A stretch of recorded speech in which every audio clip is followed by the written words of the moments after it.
Okay, we are going to start. I think some more people may join us later, but I will start with the introduction of myself and Junction for those who have not been here before, and then we will go to the speaker. So my name is Rosalia Shortino, and I have worked in this region for quite some time, and I am the founder and director of Junction. And Junction is this venue that you see. Normally it's a reading room. You can come and read about Southeast Asia, and then we have all kinds of events related to Southeast Asia, and today is about the environment. I want to start reading a sentence of somebody who is quite famous in Thailand, Kraisak Chanohan, who has an exhibition just now, has been senator and many other different roles. And he's saying environmental problems are the people's most urgent problem, connected as it is with all our survival. But in politics, not a single political party, no matter how new or progressive, is promoting environmental policies. That is why the people have to agitate and build to pressure from below. Of course, he's talking more about Thailand in this case, but I am sure it also applies to, more generally, the situation in Southeast Asia. So although we all agree that the environment is extremely important, then maybe not enough attention is being given at the political level for environmental issues. So is it true or not? We will ask our panelists, and we will start with Albert. Albert worked with the Stockholm Environmental Institute, and he will give a kind of overview about the trends in Southeast Asia, and then we will have two more people, I will introduce them later on, who are with the World Wildlife Fund in Thailand, the CEO of Thailand, Natalie, and the CEO of Indonesia, Rizal, and they will talk more about specific countries. So first, Albert, please.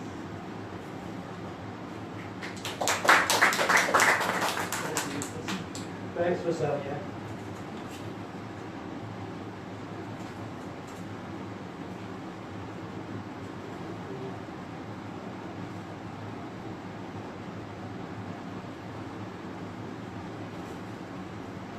Okay, at first I was thinking maybe I need to change my presentation because I thought earlier only a few of us will be around. So, but since now that we have more people obviously interested about environmental issues, so I'll try to proceed with my presentation. So, I've put sort of emerging here in parentheses because I'm not sure whether the word is really emerging or it's ongoing regional environmental issues, because I think we have already emerged quite some time ago and we're now encountering all these environmental issues. So yeah, so that's why I put them in parentheses. And then what I'll try to do is that instead of going through all the different environmental issues that we encounter in the region, I will try to just sort of give a flavor of what kinds of problems we've got, and then maybe I'll focus more about climate change, because it's really, as far as the region is concerned, an existential issue that we need to respond to, and hopefully also that will be the basis of our discussion at some point. And because there's not much of us here, I think if you want to engage me or ask questions, please feel free to ask. So in 2017, we conducted a study for the ASEAN State for the ASEAN Secretariat. That was the 5th ASEAN State of the Environment report. I think maybe I'll just stand up. So basically, what we have found out is that there's a lot of issues already in Southeast Asia, and I think you're very much aware of all these issues. So, for example, problems with air pollution. So if you've been in Thailand during the early part of the year, you know that air pollution. And although it's about to rain right now, it has rained already. It doesn't mean that there's no air pollution at this moment. So it's clearly a problem in Southeast Asia. And then there's also a problem with forest cover. I think some of the books that Sea Junction held here actually are talking about deforestation in different countries in Southeast Asia. And there's also a lot of problems with biodiversity. I think Natalie and Rizal are going to talk about biodiversity in the region. Potential problem about water scarcity, a lot of problems with our coastal ecosystems. And then a lot of problems also about waste. In fact, was it this year or last year or this year, during the ASEAN, the Thai chairmancy of ASEAN, wherein there was this big meeting about marine plastics. Because obviously, Thailand is in the top 3 or top 5, but anyway, it's number 2 or number 3 in the global list of polluters in terms of marine plastics. But also that includes China as number 1, and Indonesia as 2nd, and then Vietnam, Philippines. Yeah, basically a number of countries from Southeast Asia are in with that list. So, so obviously with all these environmental problems, it has created different kinds of risks that the region is going to encounter. So I just want to show this one because this comes from the World Risk Report. This is the World Risk Report 2018, just to show you the different components of that report. So there's exposure. So that particular report looks at earthquakes, cyclones, floods, droughts, and sea level rise. And then it looks at susceptibility, coping capacity, adaptive capacity. So it's quite comprehensive, if you like. So it's also, if you look at also the issues with ecosystem protection, about governance, about other social issues. So if you look at this particular data, what do you notice? So basically, I don't think you can read this one. So basically, the redder or the pinker it is, it's the what do you call this? Most at risk. So we look at a pointer here. So maybe I'll just have to climb up here. So if you look at Southeast Asia, it's really quite at risk compared to other regions. So after Africa, Asia in general is really at risk to a number of issues. So, and if you look at, in detail the countries, so countries such as the Philippines, for example, exposure is very high to different kinds of hazards, so the hazards that are mentioned. Brunei, for example, you wouldn't think that Brunei would feature in, given that economically it's quite powerful. But in terms of exposure to environmental hazards, it's quite very high. And then you've got Cambodia, and then Timor-Leste, and then Vietnam. Then you've got other countries. So Singapore and Laos, for example, are quite low. Laos, I think, is just a function of geography, because it's landlocked, so that there's not much in terms of the issues that's being looked at in this particular database. But it doesn't mean that there are no environmental issues in Laos, given the amount of infrastructure development that's really happening in the country right now. So what this risk index are showing is that it's not only enough to look at exposure basically, but you have to also look at vulnerability, susceptibility, lack of coping capacities, and lack of adaptive capacities.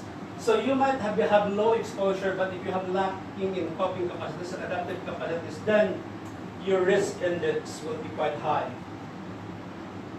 So this particular index looks at the different dimensions of risk. So clearly, we have two countries, or the Philippines or Brunei, in the top 10. Now, an important risk that the region is really facing is on climate change. And I think you've seen, I mean, this has been reported all over again, right? You must have read a lot of climate change news already, I am sure. And this one is the recent one, the release of the climate change and land report. That basically it said that climate change has impacts on food and land.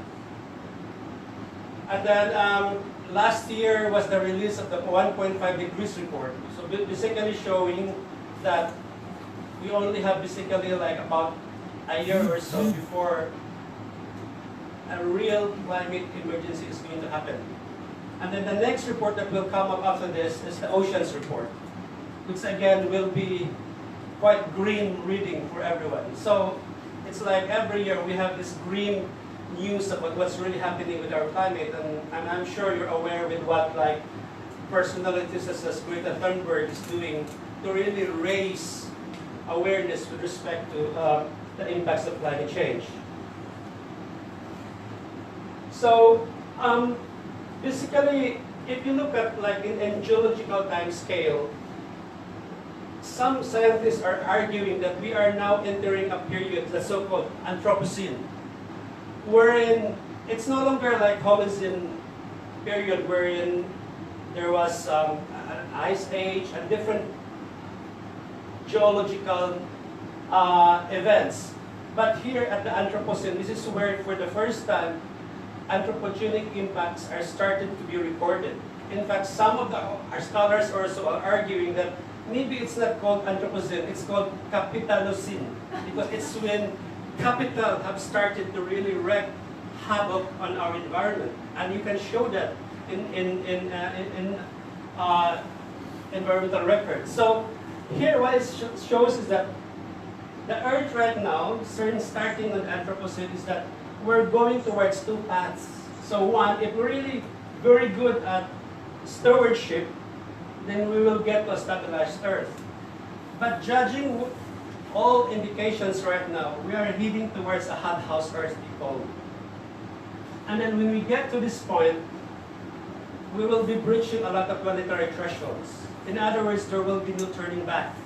And the ecosystem study has become one of the bases for the report that came out last year, which is the 1.5 degrees report, which shows that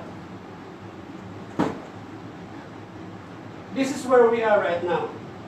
So even you look at all the data, all the modeling that's being done right now, we are surely going to breach. We're going to reach a temperature change of 1.5 degrees.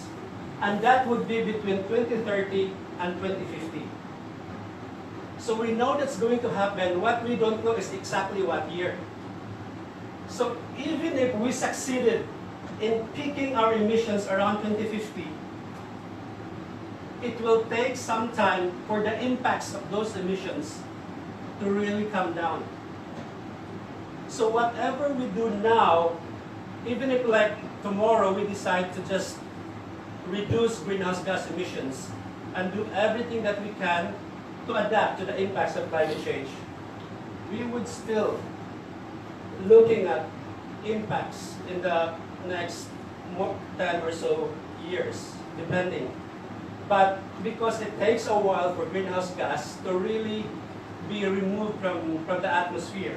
So it's really crucial for us, especially those in Southeast Asia, to really adapt now so that we don't suffer the consequences of climate change.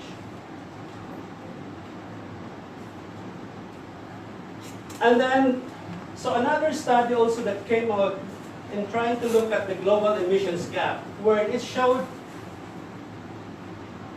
that where we are right now. So if nothing is going to be done, this is our direction going up.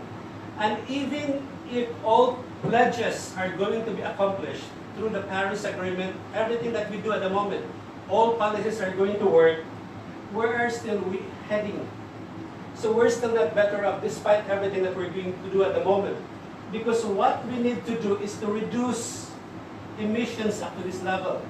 So if we want to reduce emissions, temperature change to 2 degrees centigrade, we need to reduce this much.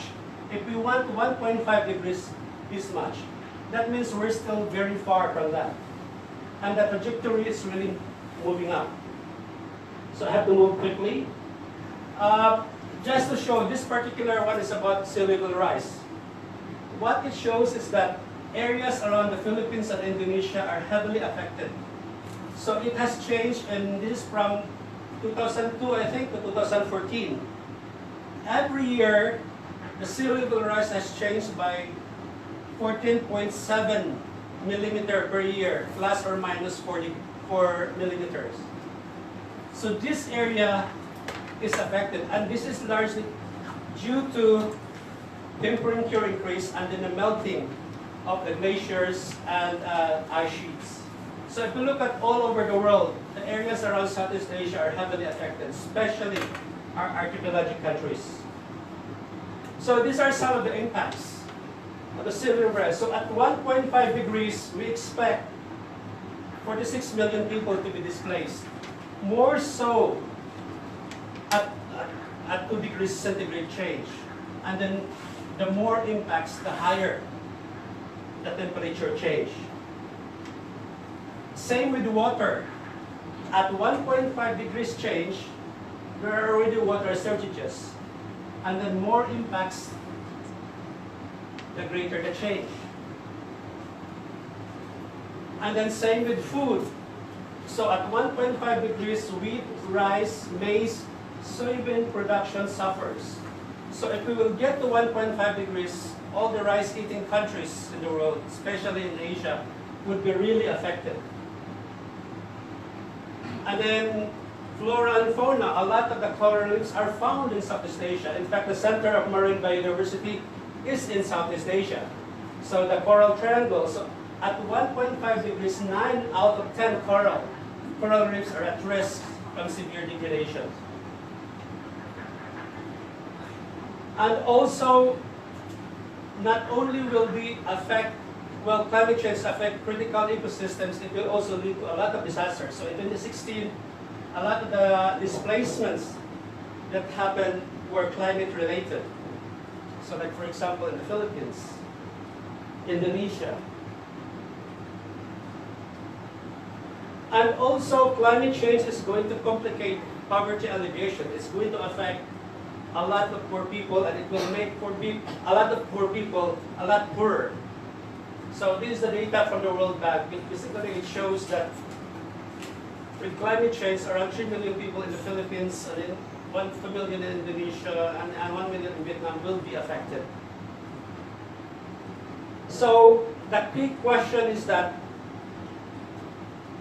from your perspective, do you think climate change is just a question of perspective? Do you think, it's just the West talking about climate change because they don't want poorer countries to develop, or climate change is real and it's something that we need to do something about? Thank you.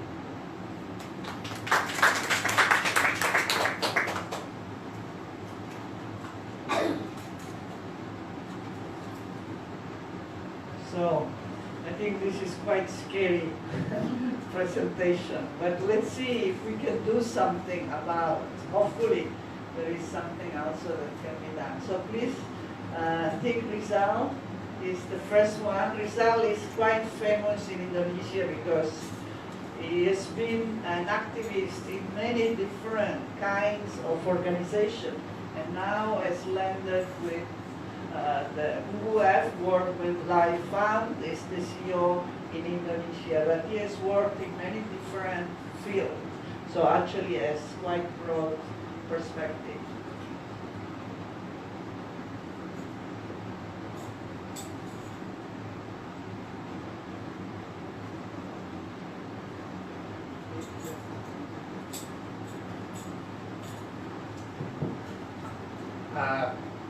Thank you, Leah. Leah is an old friend of mine. We know each other probably for more than 20 years. When both of us are working on reproductive health rights in Indonesia. But today, I would like to share with you our perspective. That's what Albert has mentioned. Mostly from WWF point of view, but I think there's also not specifically about Indonesia, but I think more on biodiversity and conservation issues. In May 2019, there's a report by Intergovernmental Panel on Biodiversity and Ecological Ecosystem Services, which is give the same green pictures that Albert has mentioned.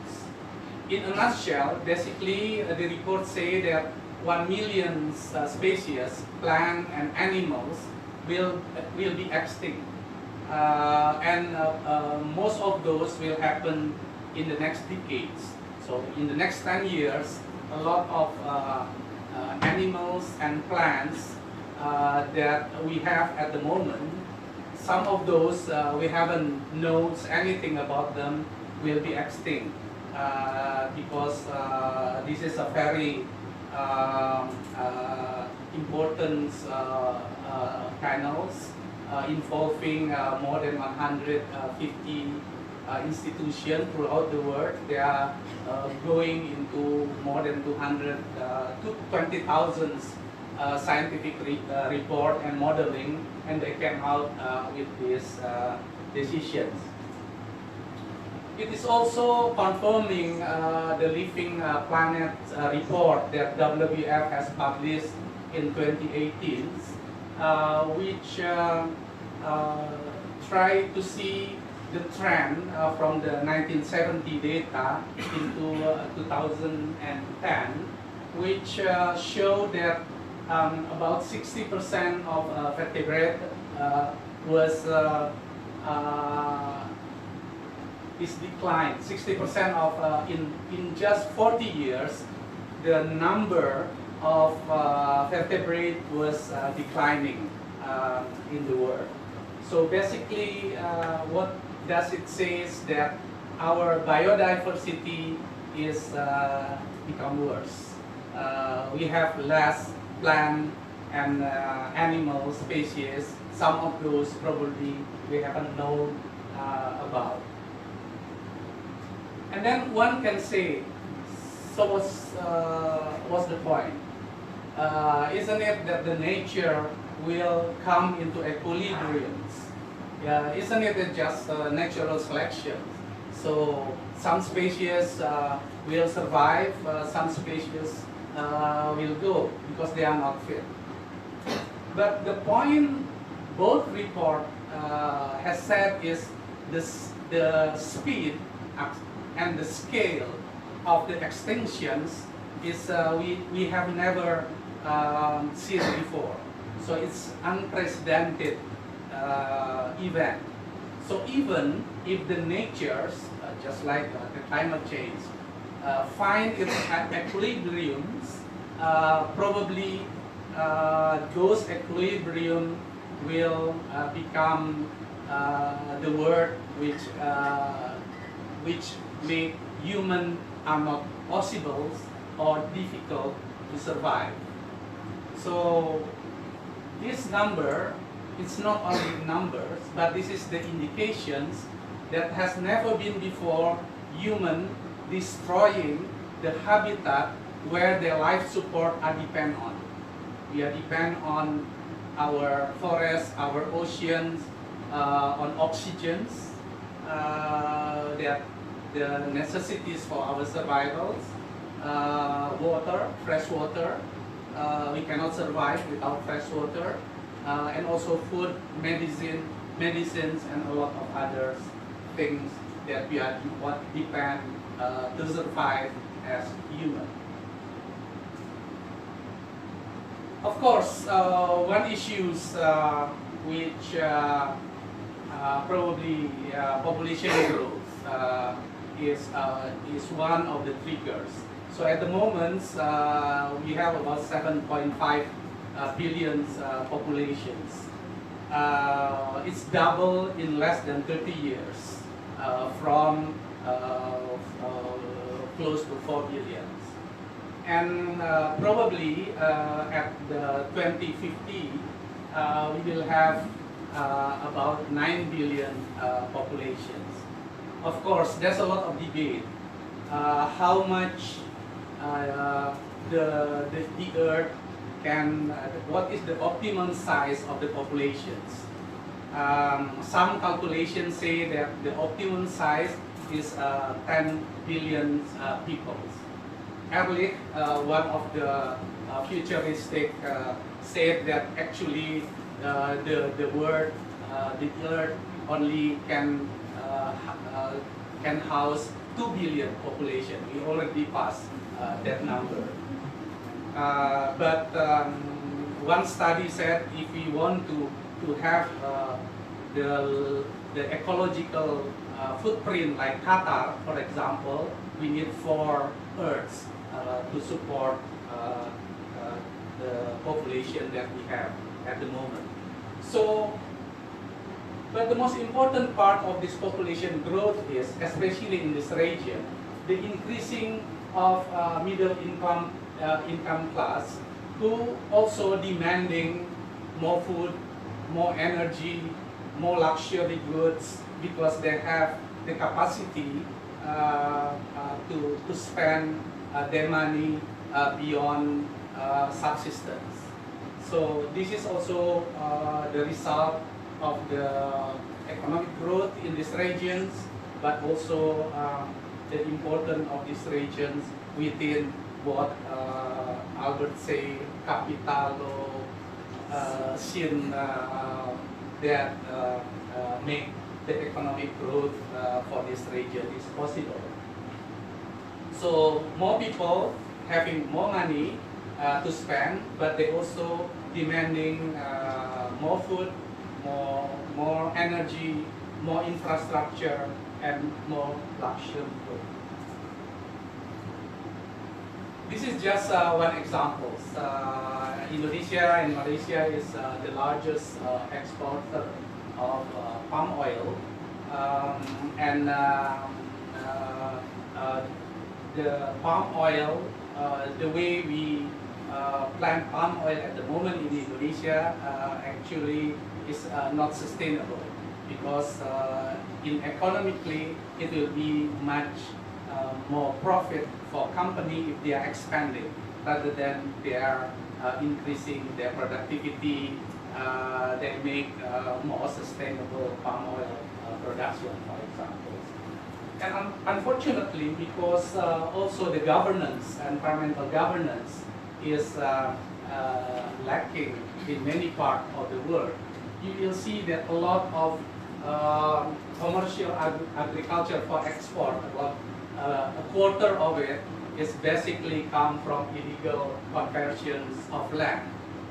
So for example, Indonesian Corruption Watch tried to do a study about palm oil export from Indonesia to the Philippines. The number has never been matched. So Indonesian export is always been lower than the Philippine import from Indonesia. So the gaps is this. So destructions of environment because of lack of environmental governance will create more havoc to the environment. Another issue is really because food production is also about a third. WWF study recently find out that about a third of food production was wasted. So you can imagine if we can improve post-harvest productions, or also in terms of access, distribution, probably we won't need the number of acreage that we do for agriculture productions at the moment. Of course, there's the new consumption pattern that we have at the moment. It is also create a lot of havoc to the environment because of the litter that we have, or waste that we have. For example, this is an example of Indonesian cities. 150 million population live in urban area. We produce about 38 million garbage. About half, almost half of it is not processed or organized. And most of those, a number of those will goes into the oceans. So we can multiply, and this is the second largest sea polluter in terms of plastic. And you can imagine if you combine China, Indonesia, Vietnam, Philippines into it, and you will see that the Pacific is the largest garbage bin in the world at the moment. So what should we do? Because Leah asked me not only talking about the problems, but what is the solutions? I think it is clear from our point of view, from my point of view, that we have to change our consumption and production pattern because it is not sustainable. We cannot have 3 or 4 Earth to support our ways of living. So we have to change it. So one way of those is basically also, this is in Bahasa Indonesia, so I hope you can understand that. But basically citizen action is important. We have a chat before this discussion, for examples, that corporate sector change their ways of working if there's a pressure or demand from their consumers. Government, in many places, not in all places, will change their policy because of the citizen action, because of pressure from the civil society. This is important, but not enough. Because then the government has to change their regulations, the private sector, the industry has also to change their ways of working, the way the productions, they produce things, and also how they deal with the waste. Another things, so citizen actions, changing policies, and also changings of the industry ways of working is important. But at the same time, we also have to rehabilitate our habitat because that's where a lot of life support system will be needed. But this is not an easy way to do. So this is an example of what we are doing. When we work in Sabangao, now it's become national park. It is an area which has been destroyed by illegal logging and also by forest fires. But we need about 12 years to make it become the habitable habitat. And orangutan populations now is the largest population, wild orangutan in Kalimantan at the moment. But rehabilitations of habitat will take time. And sometimes we don't have enough patience, knowledge, and sometimes also resources to make it happen. But in addition to changing policy and changing ways of working, we still need to rehabilitate our habitat. It takes time, but we have to do it. And also infrastructure, infrastructure in Indonesia, especially because the government want to expand infrastructure, connectivities, and a lot of other things. But basically, there's a science, there's a practices where we can have more sustainable infrastructures. Why we build road when what they need is probably a good port or good river transportation. But in many cases, the solution is always, in Indonesia at least, building a road. So any problem of connectivity, road is a solution. And in most cases, it is not sustainable. So this is our experience, how fragmented habitat, and then we try to build a corridor in central Sumatra. But I think we really have to do this. We have to bending the curve. So if you see the number or the figures of climate change, it's going up and you want to level it and make it down. In terms of biodiversity and extinction, you want to make the curve going up. And this is the part where WWF and also other partners are trying to do. So we want to bend the curve. Maybe I have to stop there. Thank you. At least there is some hope. I think looking at the green park, it will be rehabilitated, and the orangutan have some place to be. So there is, although of course it's small compared to all the destruction that is going on around. Now let's see what Thailand is proposing to bend the curve. So I introduced already Natalie. She is the CEO of World Wildlife Fund. At least this was the old name because now they have changed their name. And before she was with the Rockefeller Foundation and former colleague. Thank you. Just 1 second. I'm trying to get the PowerPoint on the screen.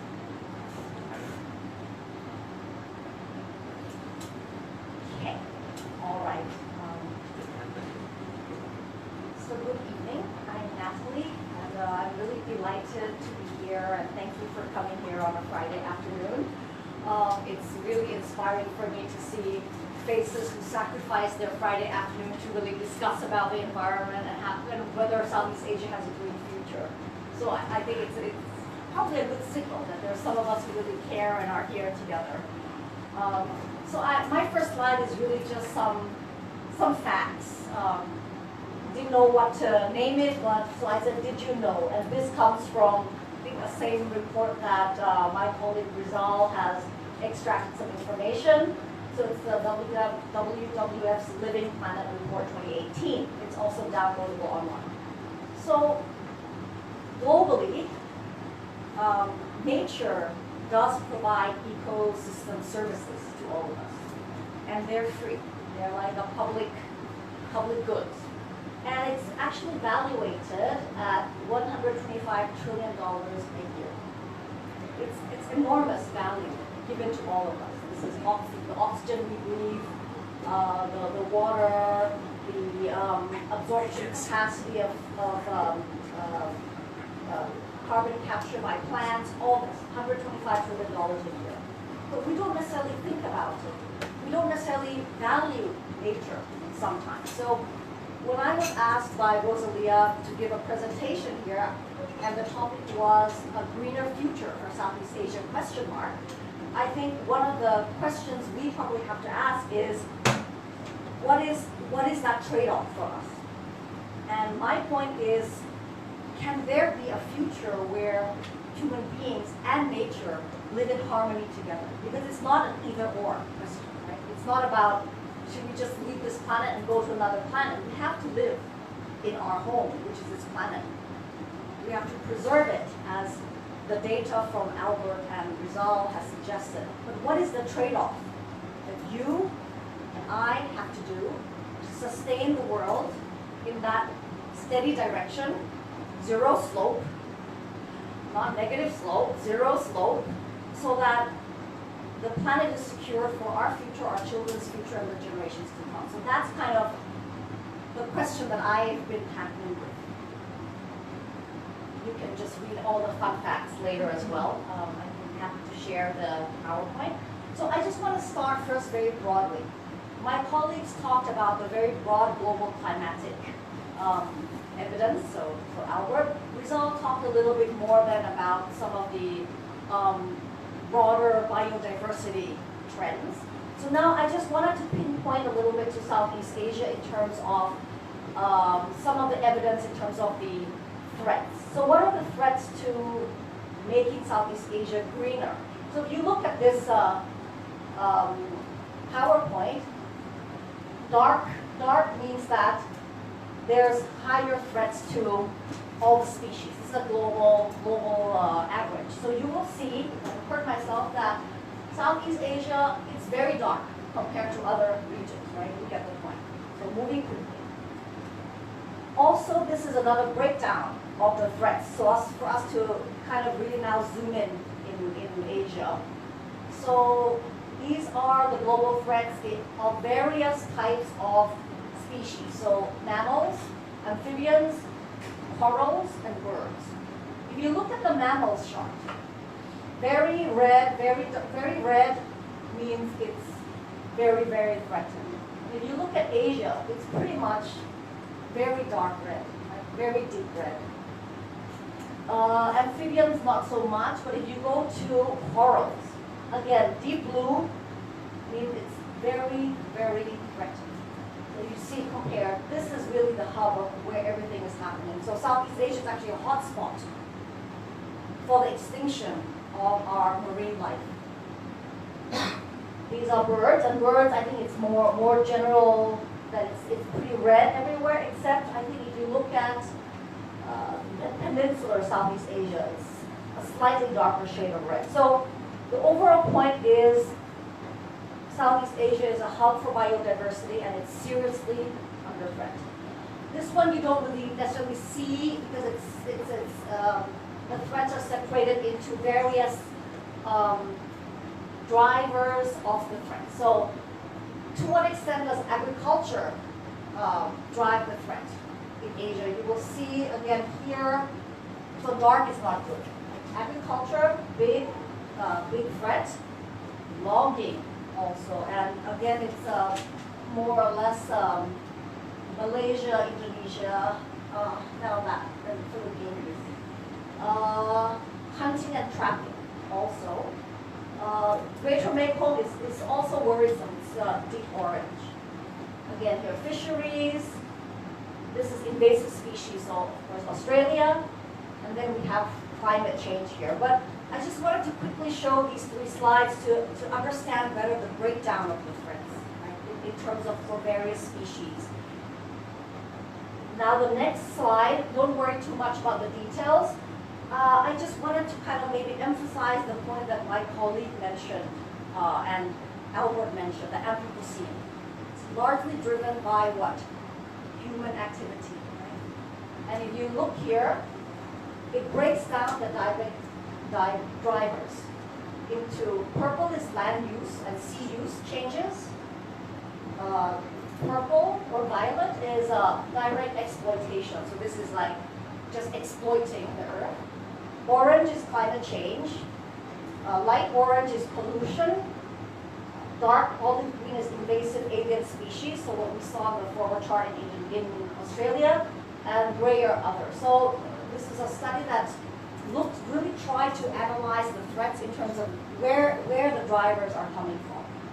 So the point here is it's largely driven by human activity, right?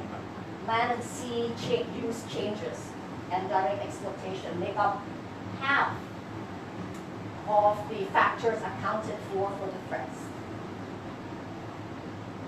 Now I'm going to go more specific to where we live. First thing you see here is, wow, it's a beautiful emerald forest. And now I feel everybody feels more relaxed when we see green, right? So I think this is the value that nature gives to us.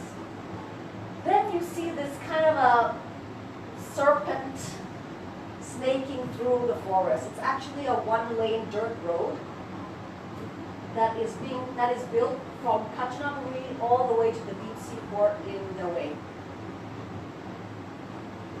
And all this is pristine forests, very rich in biodiversity. Between the western part of Thailand to the eastern side of Myanmar, and in WWF we call it the Dona Tenasserim landscape. So it's an ecosystem landscape. And unfortunately, so the purple is the highways that already exist in Thailand, the economic corridors, right? The Dawei Road is a proposed two-lane highway that will go from Kanchanaburi all the way to the deep sea port in Dawei. Remember the slide I showed you about the drivers, right? This is changing land and sea use.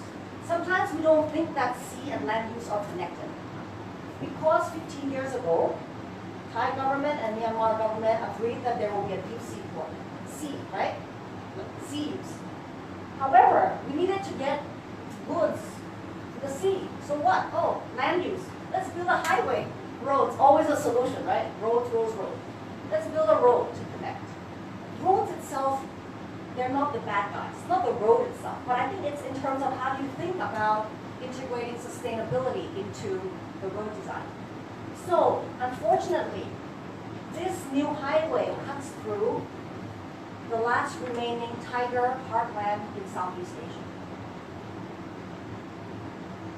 These tigers live only 5 hours away from Bangkok. 5 hours, you can see a tiger footprint. Is that amazing? That's amazing, right? Yet we don't care. We live on. The road should be built. The problem with this road is that it will cut. There's another road plan too.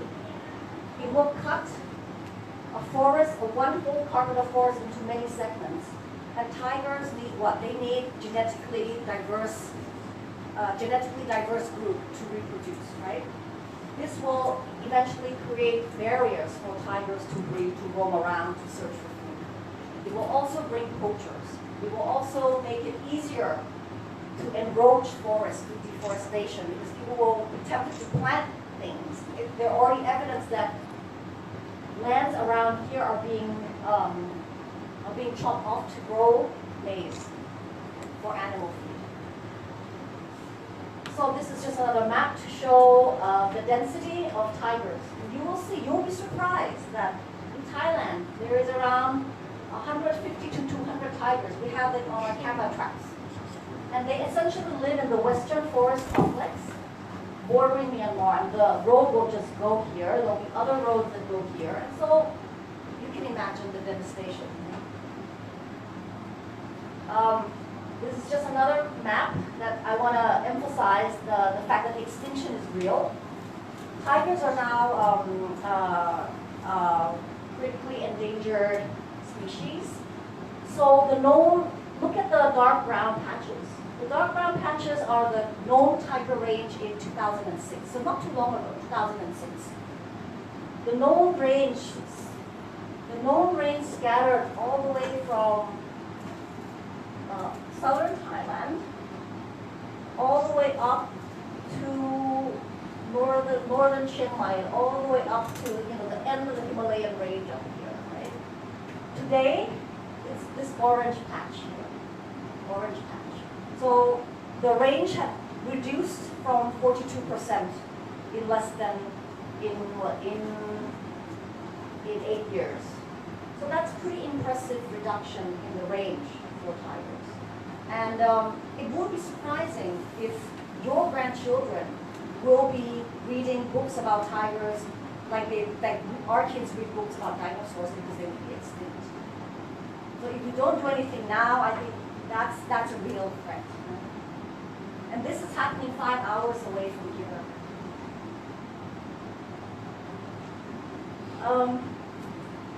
Just some random pictures of illegal wildlife trade. Thailand is a hub for illegal wildlife trade. Tiger skins, trinkets made from elephant tusks that are illegally imported into Thailand. Sea turtles found in luggage smuggled through airports. And the sacks in here are not fertilizer, they're pangolin scales. Right? So again, like the point that Rizal made, it's also what is our consumer behavior? What are we consuming? This is an extreme case, right? For those fans of wildlife products, but it just to point out that this is still happening pretty much as the world is facing climate change and a lot of other stress. This is also happening,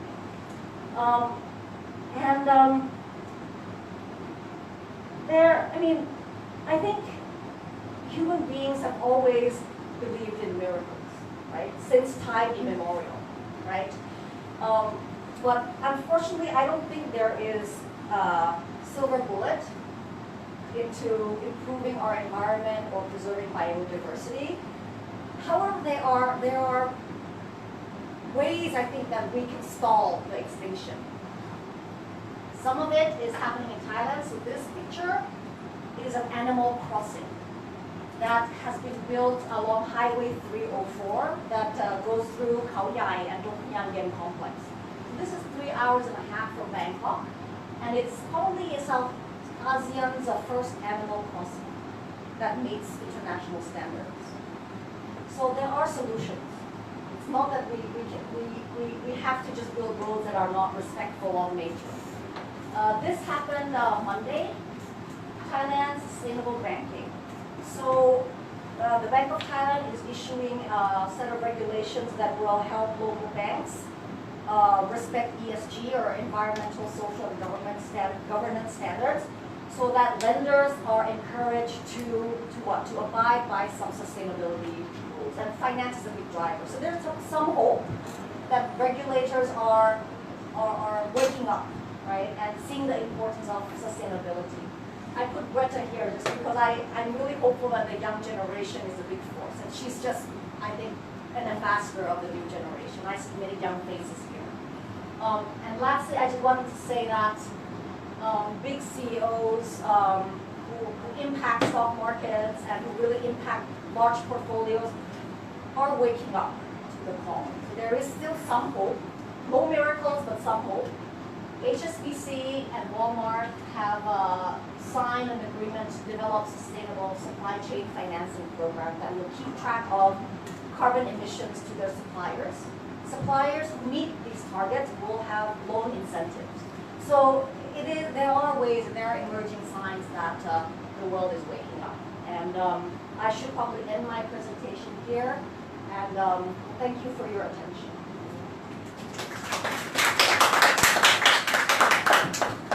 Thank you very much. So please stay, and I invite Albert and Rizal also to sit here, and then we are going to, well, you can close this anymore? Yeah.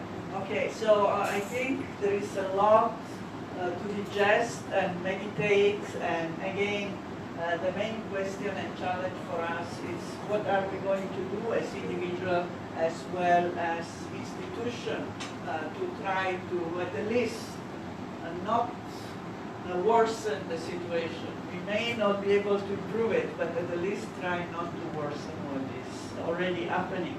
So I open the floor for 3 comments, questions to start with. Okay, first. 2, okay, someone more? Okay, let's start with you then.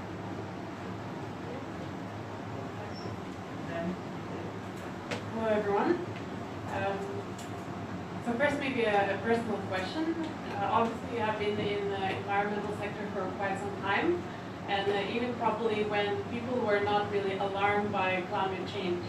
So a question to you all, why and how did you start your path in environmental issues? Okay, second. My name is Brad from Green News Agency. I would like to ask panelists about the current issue that we are facing, that our government and some of the big corporate they just ignore the environmental problem and continue with the harmful projects such as the hydropower development on the mainstream of Mekong River, for instance. What do you think how we can turn this tide and let them realize that it is a problem? Okay, here in the front, and then we will have the answer. Hi, my name is Chitapon. I'm from Chiang Mai. I'm an independent photographer. So in all Thailand, we are facing air pollution like for more than decades. And I'd like to know, like, what's your movement with these issues, and how we can work together and solve this problem? Because Bangkok people is far away, and people don't really like much important with this issue. So I should add that indeed we are planning a photo exhibition on Chiang Mai Ace by him in May, probably around May next year, which is focusing on Chiang Mai Ace. I think sometimes Bangkok people, of course, concentrate more on the Bangkok Ace, and we don't care too much about the Chiang Mai and the other way around. But the problem is also in Jakarta, so I will invite also the Indonesian to comment. First, the general question, maybe we start from Natalie this time, also about Thailand and the AEC. So I'll first start by the personal question in terms of how my journey into this sector. So I mean, I've always started my career in the development sector, and environment is a pillar in any sustainable development perspective. So it's always been a concern of mine. I think personally, I do have values that are, I guess, supportive of the environmental cause, or there's always a personal draw, let's say, to the environment and for conservation. But I really got into this space because I was at a point in my career where I could choose what I wanted to do. And I guess that's an honor and a privilege to be able to choose. And I wanted to do something meaningful at this stage where I'm in. And so this explains why I am in this particular role as CEO of WWF Thailand. So I hope I answered a little bit to your question on that.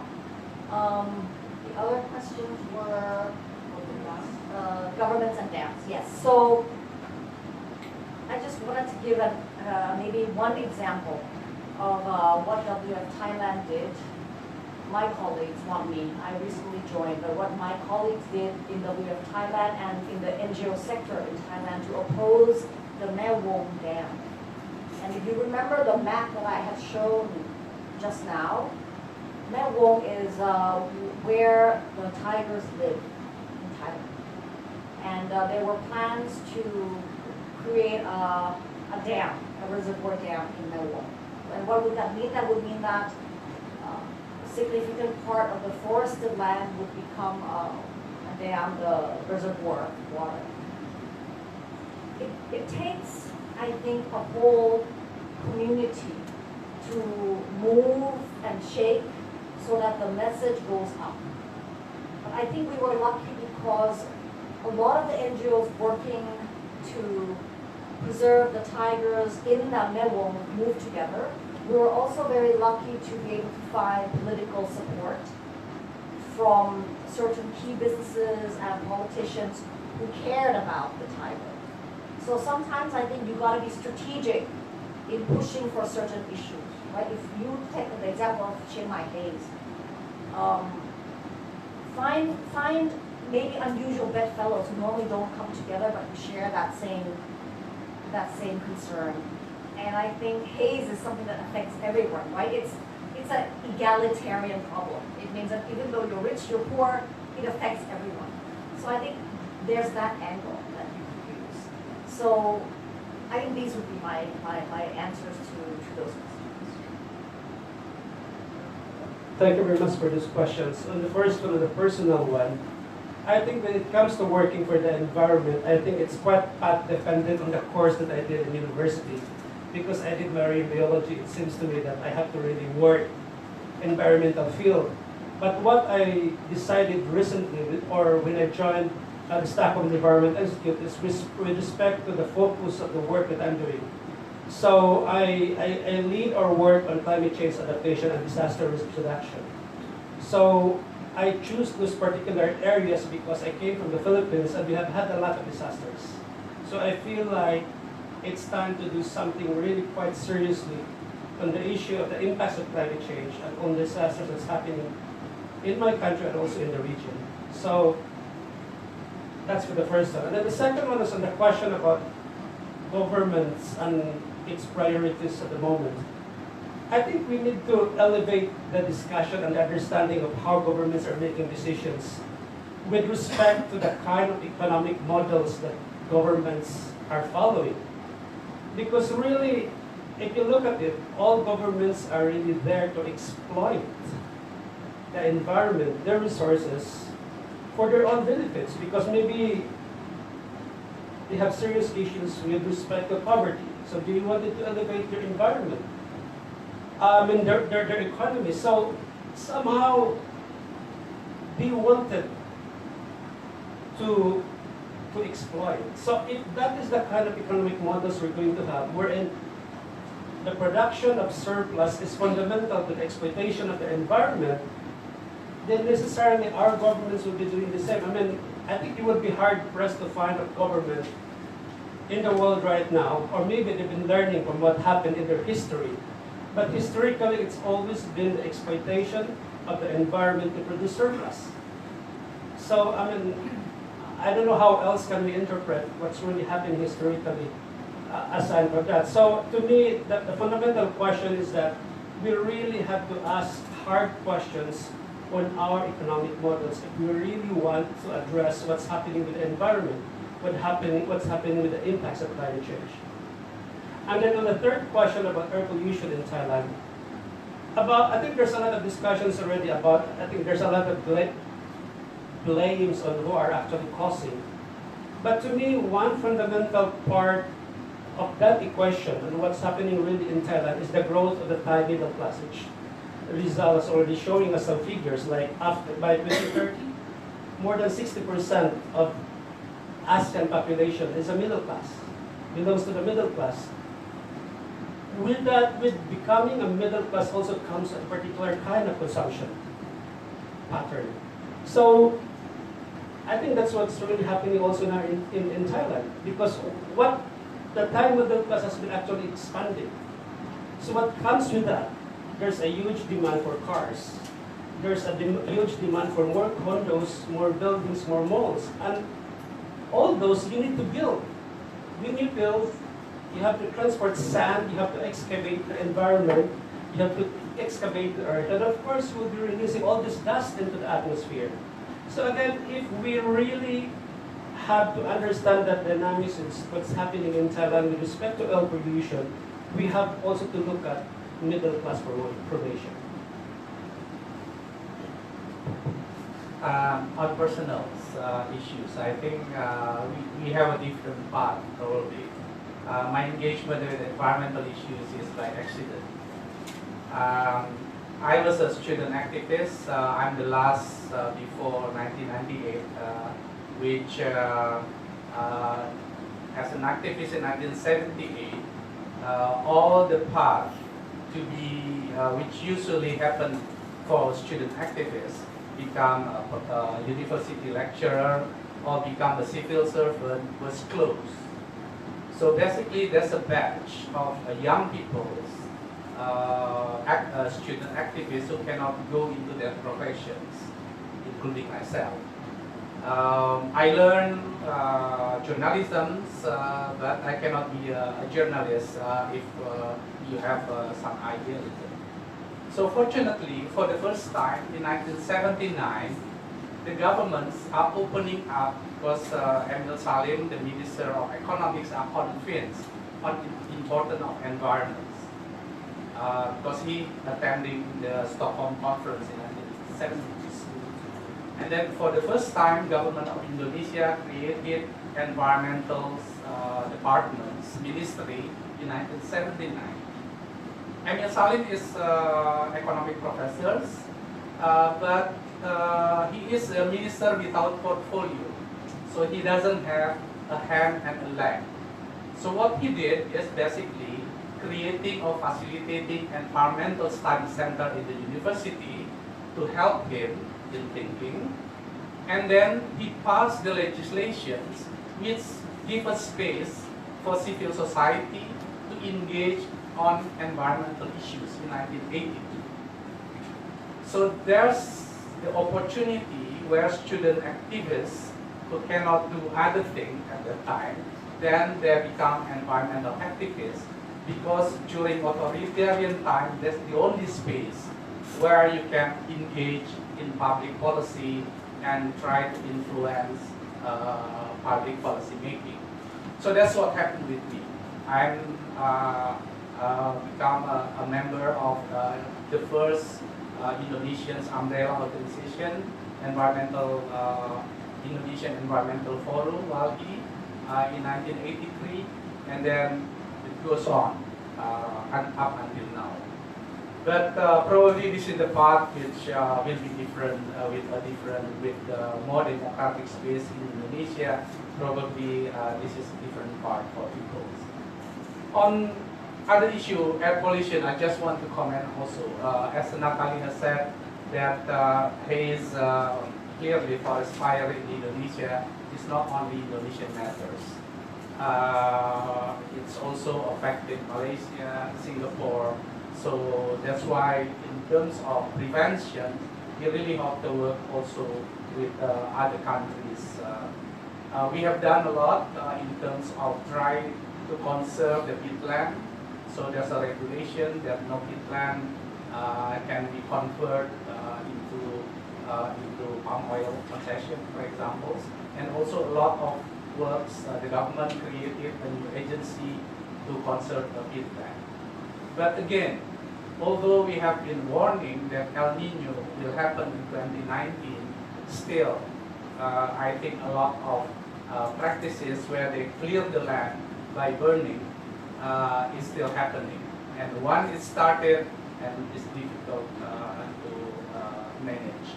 That's what happened. While we are speaking, my friends in Indonesia keep informing me that in 2 national parks that we are working, now the fire has come into that national park in Tesonilo and also in Sebangau, which I showed you. So it's close by. So we have to do a lot of things. And in this area, for example, we are supporting also by WWF Malaysia for our program in Sumatra, because they are also concerned about the case. And in Kalimantan, we are also supporting by WWF Singapore. So they raise funds so that we can work for mitigation and also prevention. So it's our problem. It's not only one country or one city problem. So I should say not all journalists, yeah, are terrible, because we have some journalists in the floor that can take personally. But he was talking about Indonesia and the Suharto time. Any other pressing? This is the last opportunity. Okay, the last 4 already. Later on we have coffee and tea, so you can ask 1, 2, 3, and 4. Please, Ella. Alright, so I want to but talk about the relationship between developed countries and developing countries' consumption, which affect the climate change in Southeast Asia, which is mostly our developing countries. So do you think that, as we know that the consumption of developed countries is, I think, higher than the developing countries. I'm not sure if you know about the consumption pattern, 80% and 20%, right? So if we know that the 80% of countries who consume the natural, 80% of countries who actually have natural resources actually only consume 20% of their resources. So that's why in the per capita carbon dioxide emissions, developed countries is higher than developing countries. So do you think that it has some relations with that to the climate change in Southeast Asia? Okay, And one question. yeah. Enough. Let's go to the second. Yeah. Sorry, but time is short. And later on we can talk more informally. Okay. Hi. Introduce yourself. Hi, I'm Emily. I work for an NGO in Thailand. Thanks to all 3 of you for your presentations and information. It's very interesting. I have 2 questions, but they're quick questions. 1, what would be your top suggestions to an individual to curb climate change? And 2, what role do you think NGOs can and should play in curbing climate change? Okay. Yes, I was thinking of distributive justice in context of compromissory trajectories.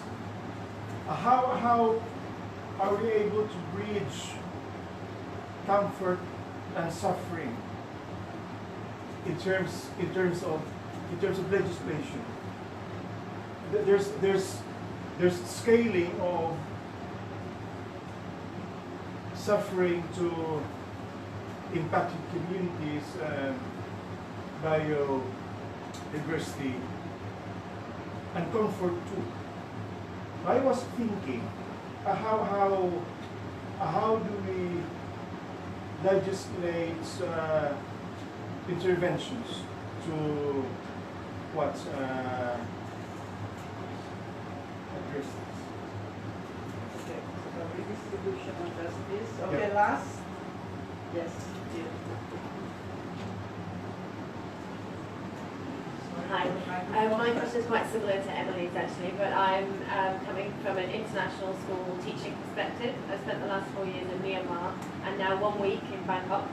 And international schools, we're very lucky. We have the space and the resources.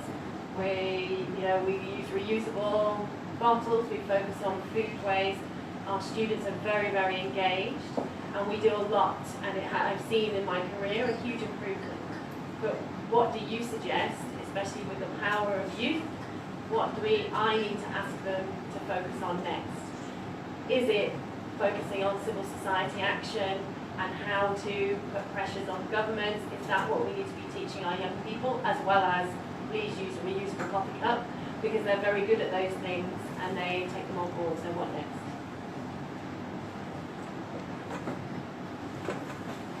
Okay. Short and sweet, and we have time later on to continue. Okay, please, this time from Rizal. This will be Justin. Yeah, I think we can start from ourselves. Bring your own bottle. Don't use one single-use plastic. But I think a lot of individuals, if not organized, then it won't affect change. So in my experience, we only can change company, for example, if the consumer demanding it. We have a discussion, the difference between company in Indonesia and Thailand, for example, in terms of reducing their plastic use. In Indonesia, a lot of retail company and also even a big company are yielding into the consumer demand because when consumer asks, they have to change. But also, we try to change from the municipality. So for example, in Bali, now you cannot find a single-use plastic anymore. So then the industry, the Starbucks or whatever, then they have to change. So it's because of the consumer demand, and then legislations was affected. So we can start in ourselves, but we have to organize. And I think that's what Greta probably has shown. Individual is important, but then it has to be resonance. On distributive justice, I think it's related also with legislations. I think a lot of environmental issues is related what Natalie said, the public goods. So that's why we cannot leave it to the market. That's why it's important the governments, which is have been mandated by people for doing a public good, then making policy which give incentive to good behavior, quote unquote, and also this incentive in terms of fine, the polluter has to pay, and also using fiscal instruments to make local governments to change their legislation, for example. But of course, we can debate about because justice is also mean sumum ius summa immuria. The justice for one people or one group means injustice for another people. So this is where the trade-off that Natalie has mentioned has to be found. That most people will get the benefit from the public goods. Maybe I stop there. Quickly on the question of consumption, we have to remember that where we are right now with respect to the impacts of climate change is due to historical consumption of Western countries. That's a fact. But which means that if we are consuming in the same way as those countries were, we will get to the same point. So all of us will still suffer again. So we can choose to blame historically, or we can choose to act now. That's an option for us.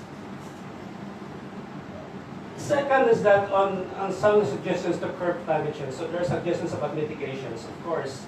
But the other option is that I think we really have to look at also, because what I think we've only discussed about the sort of the environmental aspects of environmental problems. But we are actually not looking at the social aspects of environmental problems. So who are the people, for example, who are at risk to the impacts of climate change? Because climate change will affect people differently. So those who are involved in particular kinds of occupations, those who have particular ethnic backgrounds, sexualities, belong to a particular gender, they would have different impacts to climate. So we need to look at the differential impacts of climate change and act accordingly and respond to that. The issue of distributive justice.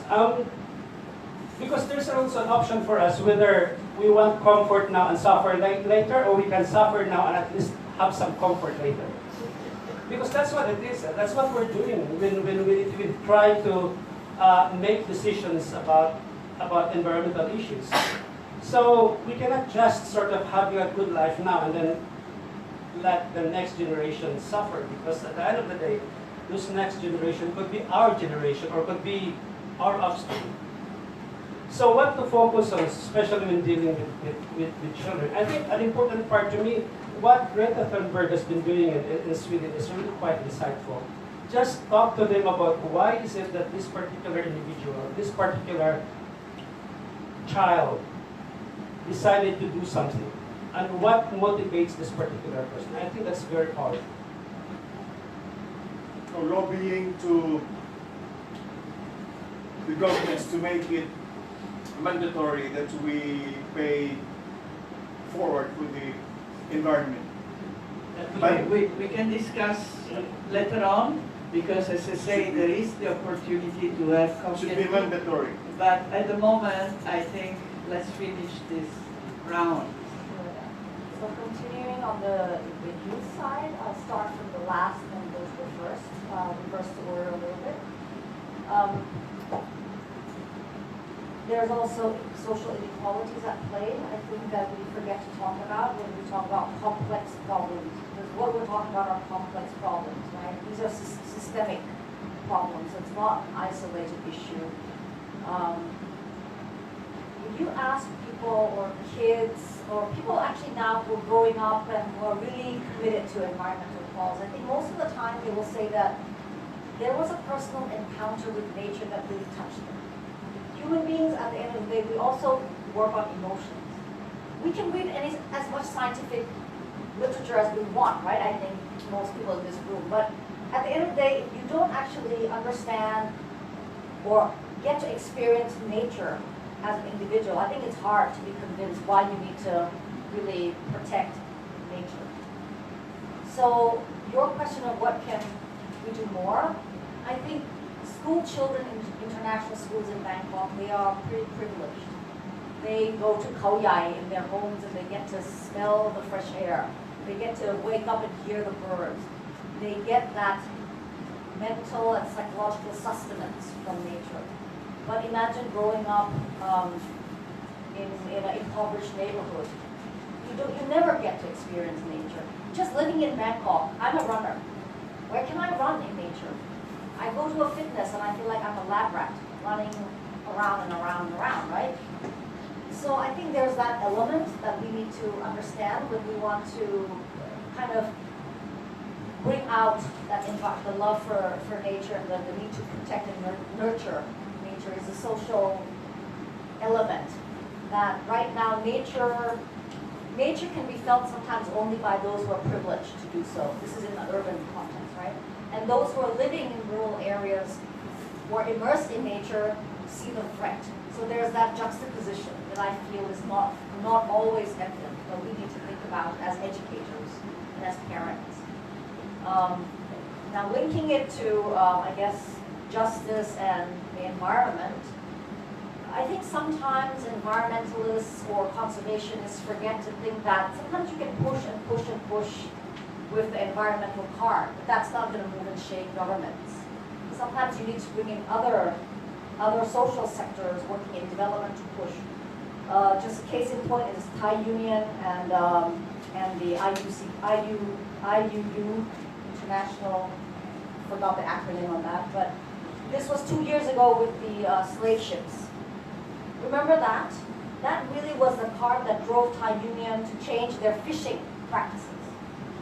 It wasn't the environment, it wasn't the fact that they were killing off all the fish in mass droves through their fishing practices that made them change, but it was the orange card on human rights. So is there a way to include human rights debate into environment? Because you can push and push about environment, no government's gonna move unless there's a real sanction. And when there are real sanctions at the global international trade, that's when countries like here, they start moving. And so Thai Union has taken it seriously now to upgrade their fisheries practices and included FIP, which is Fisheries Improvement Program, by using fishing techniques and nets that are more environmentally friendly. So one sector can actually influence another sector. So that's, I think, an example that we should not forget about. I guess individuals and NGOs, and my colleague answered that really well. I think, and I agree, I think every big thing starts first at the individual level, and then we just together make it possible. So I think that would be my comments for now. Thank you. Okay, so I think an applause for the speaker.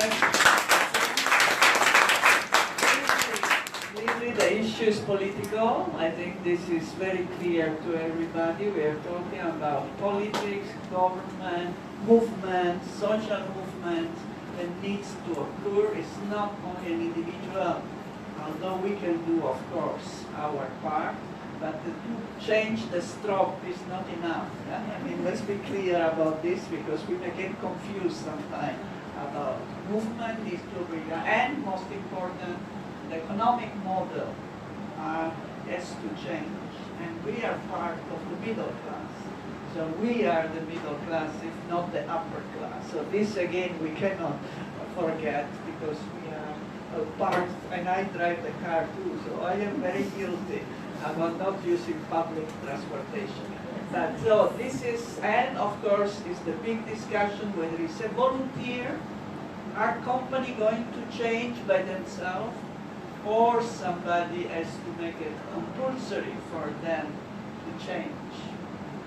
And government, if indeed the natural resources are necessary, or at least this is the way they see, to alleviate poverty, etc., etc., etc., then who is going to make the government change? And that is, I think, a lot of very big question for today. But please continue to discuss and think.